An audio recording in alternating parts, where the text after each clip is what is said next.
Isang maulan na hapon sa ating lahat mga kapwa ko farmers, mga ka-viewers from Luzon, Visayas at Mindanao. So sa hapong ito mga ka-farmers, naikot tayo sa mga pananim natin kung saan binagyo tayo mga ka-farmers. Muntik bumagsak ang ating gapangan ng ampalaya dahil po sa lakas ng ulan kanina at hangin. Kaya ngayon nagpapadaglag tayo ng paltak, no. So yung paltak natin ganyan mga ka-farmers, no, malapit mahugot sa lakas ng hangin kasi adobe ang ilalim. So ang ginagawa namin mga ka-farmers para maibaon namin ng malalim ang aming mga paltak ay ginagamitan natin ng earth auger at saka yung bara, no, barita. So yun ang ating ginagamit. So ngayon nagpapadagdag tayo mga ka-farmers kasi malakas ang hanging habagat dala ni Bagyong Maymay. So update tayo. Ang ulan mga ka-farmers ay nagumpisa ito, no, June 28, ngayon July 6 na po tayo. So tuloy-tuloy ang ulan mga ka-farmers.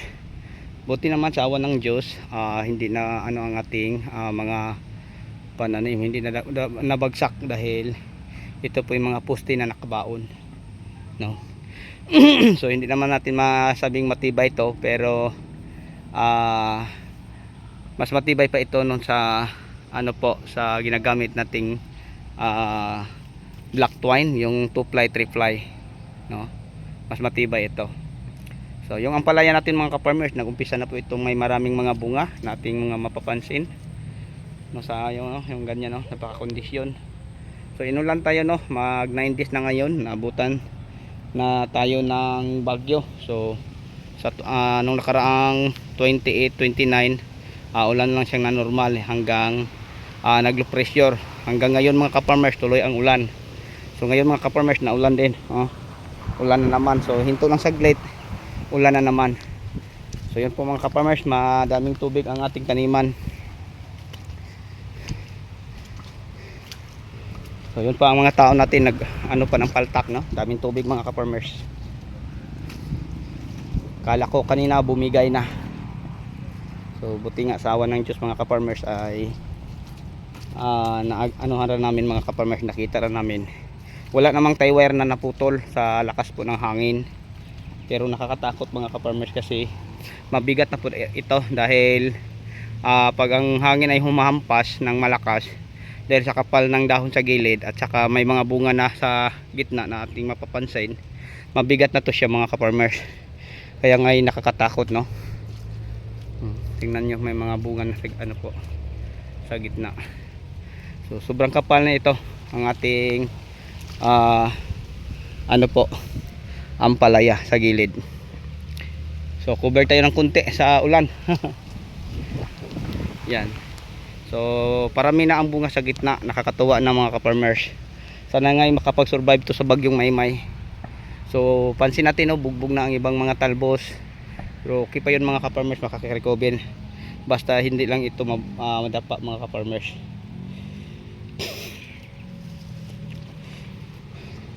Kasi lahat na mga paltak namin dyan na buong nakawayan ganito kalaki, binabaon natin sa mga mga 1 metro. Bumigay po mga ka-farmers dahil yung lawak ng ating pinapagawang gapangan mga ka-farmers ay mahigit kumulang to 2 hektarya. So ganyan po kaluwang. So nakakatakot mga ka-farmers, no, kasi napakalakas po ang hangin and then may ulan. Tapos mabigat na to kasi tingnan nyo ang bunga mga ka-farmers. So magkasunod lang na mga malalaki. Yan. So sa panglima nating harvest, naka 1-4 kilos tayo kapindini mga ka-farmers, no. So baka ito nasa mga 1.7 na kasi parami ang ating harvest. Saan natin to sa pang-8 mga ka-farmers, mga 2 tonelada hanggang sa siyam o 10, abot ito mga 3 tonelada kasi yung mga bunga na malilit sa gitna, yun na po ang ating mga pwedeng ma-harvest. Kaya ngay nakakatakot mga ka-farmers. Lakas ang hangin. So masayaw-sayaw mga ka-farmers ang ating ano po, gapangan, kaya ay nakakatakot.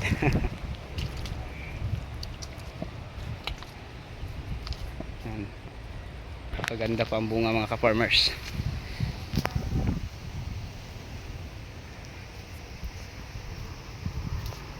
So ano ako mga ka-farmers, papunta ako sa aming packing house kasi may malakas na ulan na paparating. Yan, may mga bunga na sa gitna oh.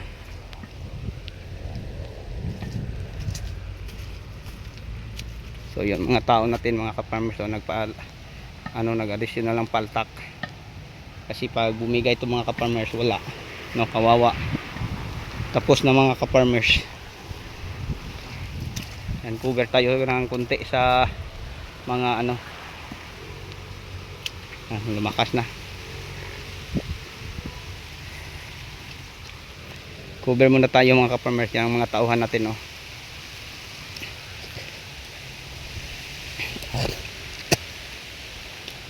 Yan mga ka-farmers, kasi malakas ang ulan.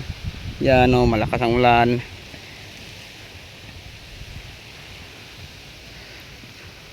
Sana nga ay makapag-survive ang ating gapangan ng ampalaya sa lakas ng ulan. Dalhin to wayo. Oh, aron tanaw to kanon daghan pa man tag sudan. So yan ang aming kusinero mga ka-farmers. So alam niyo mga ka-farmers, ko lang ang ating ampalaya ay nagumpisa na po itong namumunga sa gitna, no. So tingnan niyo mga ka-farmers oh. Ang bunga oh. Magkatabi lang oh. Yan yung apat magkatabi lang, 1, 2, 3, 4, 5, 6. So magkatabi yung 6 na malilit na bunga, meron pa din oh. Yan. So yun ang asahan natin mga ka-farmer na dumami.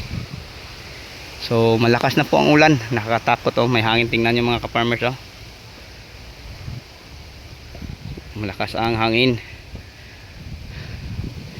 Sana nga'y makapag-survive ang ating gapangan mga ka-farmers sa lakas ng ulan. Okay, so bago tayo magtapos mga kapwa ko ka-farmers, no, sa ating pag-update sa ating ampalaya na inuulan simula pa sa June 20, ngayon ay July 6, no, parang magsayam ng araw na ngayon. Sige, diretso. Yan, nag-fertilizer po sila sa ating tanim na talong. So mega love shout out sa lahat nating mga bagong subscriber, mga sharer at commentator. So sa inyong lahat at inyong walang sawang pagsuporta, maraming salamat po, no, mga ka-farmers, mga ka-viewers, subscriber, sharer at commentator. So kung hindi po nandahil sa iyo, hindi ko po mararating, no, ang road 17 key subscriber. So marami na po mga ka-farmers. So hanggang dito na lang po tayo mga ka-farmers kasi malakas na po kaya ang ulan, no, pansinin nyo. So bye bye na po and God bless. Yan, sobrang lakas ang ulan at hangin.